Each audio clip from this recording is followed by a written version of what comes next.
Hey guys, what's up? You're listening to PopTok with Farah. I'm your host, Farah. This is my new segment where I'll be chatting with some amazing guests. A little backstory. This all originally started as a school project, and then I thought to myself, why not turn this into an actual series? If you're like me, you'd want to know more about your favorite TikTokers, actors, musicians, as well as up-and-coming artists. So this seemed like the perfect opportunity to release these out, rather than just keeping my conversations with these wonderful people that I spoke with hidden away in my laptop. I just want to let you know some of the following conversations will be related to the year of 2020, holidays, and the new year as we spoke back in December, so please bear with me. My next guest is someone who I might have confused for as a Virgo. You'll hear about that later in the podcast, but he's absolutely incredible. Might I just add, he's taught me a lot, especially when it comes to self-discipline. This young actor has over 2.6 million followers on TikTok, and his content is hilarious. Please give a warm welcome to Rahul Rai. So Rahul, how are you doing today? I'm doing all right. My mouth isn't swollen. I just have like this little seed that I have to suck on. It's like good for my voice. It's like this Ayurvedic homeopathic thing. So if people watch it and he's like, what is this giant thing in his mouth? It's just that. We'll make note of that. So just in case. Because I've been getting comments like, dude, what is in your mouth? What is in your mouth? Okay, bro, just like chill out, dude. It's just like a little medicine thing. First of all, how are your holidays going so far? Holidays are good. I am in New York. I'm actually, I'm originally from New York, so all my family is here. So it's really nice to be here. Otherwise, right now I reside in LA. I've been in isolation the entire year. So now like I'm around people and it's like very odd. And on top of that, I'm an introvert. So it's like doubly odd, but it's a very nice, these people are very nice. They're very, very kind. But it's nice. It's the holidays are really, it's my favorite time of the year. Like Thanksgiving to Christmas, New Year's is my favorite time of the year. So after the holidays are over, do you plan to go back to LA or will you be staying in New York for a bit longer? No, I'll be going back to LA. I'll be going back to LA this weekend, actually. Yeah? Yeah. I'm looking forward to it. I know it sounds sad, but I am looking forward to it. I mean, as an ambivert, I guess that's what it's called. I can relate to that. Like, does that mean you're both? Yes. Like okay. Yes. I might be that too. I don't know. Who knows? I have way too much of my introverted side, but then I have a bit too much of my extroverted side. So it's kind of a thing, but I get it. Yeah, it's a weird thing being an introvert. It's weird how I enjoy solitude, but I enjoy it sometimes too much. And that's a very, dangerous thing sometimes. In a way, though, if you do think about it, you enjoy your own company. So, I mean, what's better than that, right? Yes. And people who get it. But then people who don't get it get offended, when you don't call them or you don't, hang out with them or you don't text them or you don't keep in touch. So it's a learning process, but I'm learning. So you mentioned you were basically in isolation, even in LA. Does that mean that you didn't meet any of your friends or? No, I mean, usually I'm in classes. I'm an actor, so I do a lot of, I suppose, training as an actor. And every week I would have a class that I'd go to. And then I also train martial arts. So those were kind of my social interactions, I suppose, during normal times as these classes and these communities that I belong to. So now that I can't really do that right now, or at least I don't really feel that safe to do it right now. This year has been more just me, myself, and I than probably ever in my life. But it's been you learn a lot about yourself being in isolation. I think for me, it might be a little easier than for some other people because naturally I like my own company. But even for me, it can be very intense and it does get lonely, but there are bigger things happening in the world and certain sacrifices you have to make. So, it's been a great year, though. It's been a very interesting year apart from the COVID crisis and pandemic. But it's interesting how if you have the discipline to make a good situation out of something that looks bad, things can really start happening. That's true. Yeah. So now I am going to move on to TikTok. Yeah, sure. Walk me through how it all got started for you in creating content for TikTok. A lot of the biggest game changers in my life have always happened by accident. Happy accidents, I suppose. I think last September-ish, a friend of mine told me to get on TikTok, make content. He thought I would do all right in it. And so around October, I started. I didn't know what I was doing, just thought about it. I just was dabbling in it. And then I started enjoying it more and I started doing it more. And then I started getting a little more attention and then it just became this self-fulfilling kind of loop in a way. And then the pandemic hit and then it was like, there's really nothing else for me to do but make content and I'm enjoying it. and I'm able to entertain people. I'm also able to educate people with the financial literacy stuff that I do. So it just became kind of out of nothing else to do, just to do something that was constructive. And now,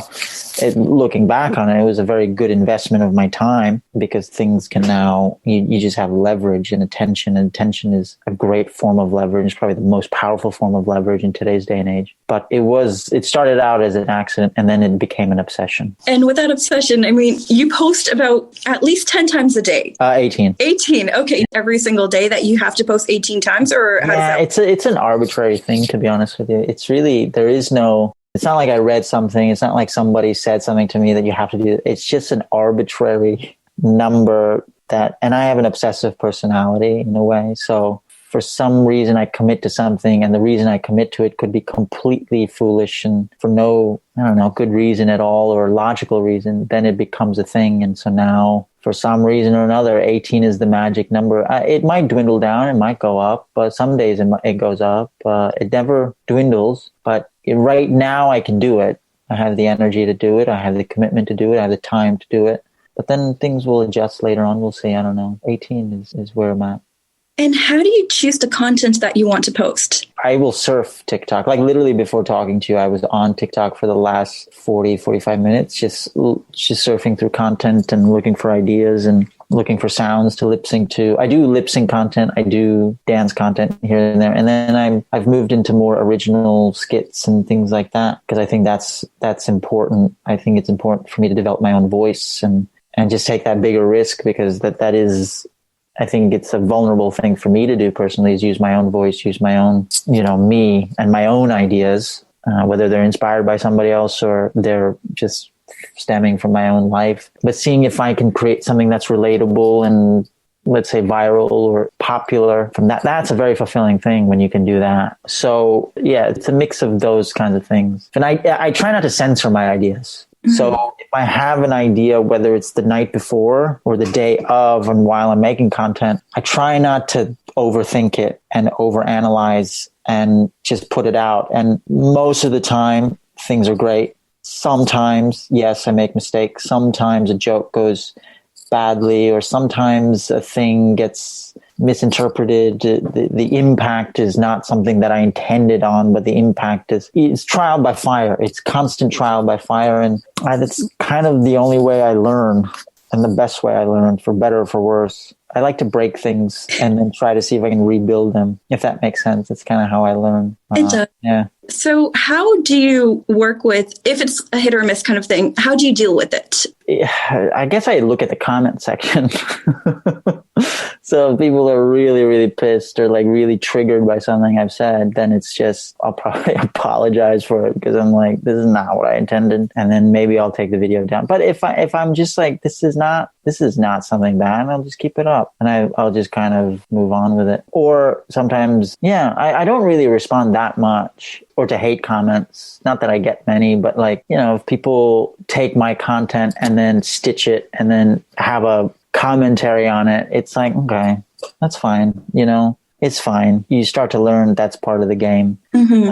And everybody's just trying to make content, really. Exactly. It's a weird, everybody may have this moral high ground, but they have pressed the play button to get views. So that's a little, it's interesting. I don't know if people self-reflect in that way, but. And also, whether it's love or hate, you're getting the reaction out of a person. So, I mean, that's especially as an actor, just getting a reaction. Yeah. I mean, you want I don't know if I'm not gutsy enough to like stir up controversy. So I'm hoping the reactions people have are usually are positive, but I fall into the fire sometimes, and it just happens. So with the content you create, do you have a journal or something with the ideas for the skits, or is it just, how does it work? I'm not good at writing. I'm not good at writing things down and being like, that's what I got to do. I got to do like 30 push-ups. I got to, you write down your whole workout. Mm-hmm. I don't like doing that. I like keeping it all in my head. So, I guess it allows me the flexibility to adjust things if I need to, or not be so married to a script or to a this or that, and just kind of shoot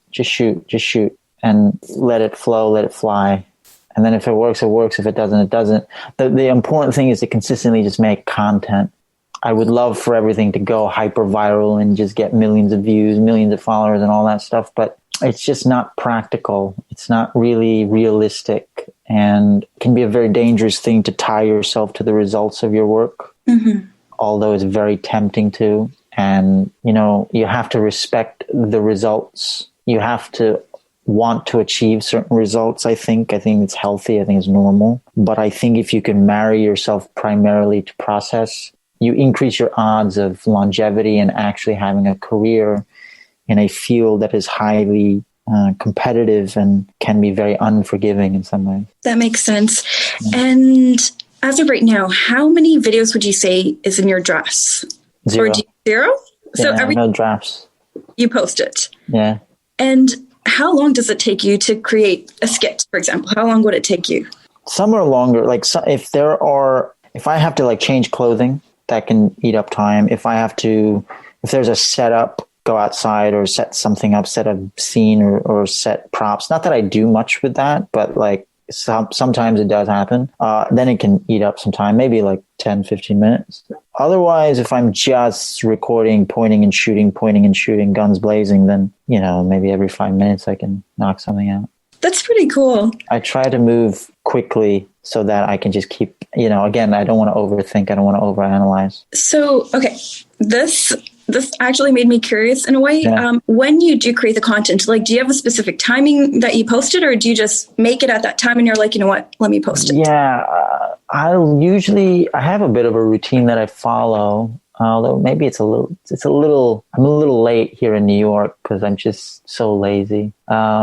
I usually start making content at about 10, and then I will make the 18 pieces, however long that takes. Usually it takes about 3 hours, maybe 2.5, 3 hours. Then I'll have lunch. And then I will make another 9 pieces for my investment brand, which is all about hopefully educating people on the importance of getting literate in money and learning about making money work for them and learning the concepts that you don't learn in school about money, which are so important, and talking about the importance of leveraging the internet to create side hustles and make money online. I think that's another skill that's especially useful given the circumstances of the world right now and how people are working from home and have a lot of extra time, and just to become more adaptable to the dynamic future and the unknown that is ahead of all of us. Again, it's just about increasing odds, I think, odds of your proverbial success, whatever you believe that to be, whether it's financially or spiritually or whatever. You just have to start developing skills. And I don't think it's about talent. I think it's about skills and commitment to learning about skills and developing your skills. So that will take maybe, it can depend, but like maybe another hour and a half. So by the time it's like 3:30-ish, 4, some days are faster, some days are slower. Then after that, I'll go exercise, and then after that, shower. In fact, I vlogged my days recently on YouTube, but you can see it all there. Yeah, it's a good 5-6 hours of content making and then doing all the other stuff. Pre-COVID, how did you, you mentioned that you were on TikTok starting September of 2019, I'm going to say. About October. How did you balance your current life as well with TikTok? Luckily, I don't have a life. So I can just create all day. I think that's a challenge for me personally. That's a personal challenge for me, is a sense of balance, if you will, work-life balance, as they say. Having a personal life, being able to hang out with people, see friends, have a significant other, be with family. These are all sometimes difficult for me to do because I believe in, again, I have an obsessive personality and I have a strong dedication to my work. I'm coming to realize that no one's going to do it for me. You know, the ambitions that I have and the career that I want to build and the influence I want to have, I have to do it. And so that means a lot of sacrifice. Okay. And that is a difficult thing. I am so curious. This won't be posted on the podcast if you don't want it to be. That's fine. What is your zodiac sign? I'm a Pisces. Oh, I was thinking Virgo this entire time. No, I'm a Pisces. March, when's my birthday? March 16th. I will remember that and I will wish you. You can also put that on the podcast. That's fine. People know. I'm 29. Okay. I was going to ask this towards the end, but you mentioned life partner. At the moment, are you single or are you dating? I'm single. And even though you're creating all this content, have you found anyone, have you met anyone that stitched or duetted you that? And I was like, oh my God. Yeah. Listen, it's TikTok. It's social media. there are a lot of people, a lot of beautiful people.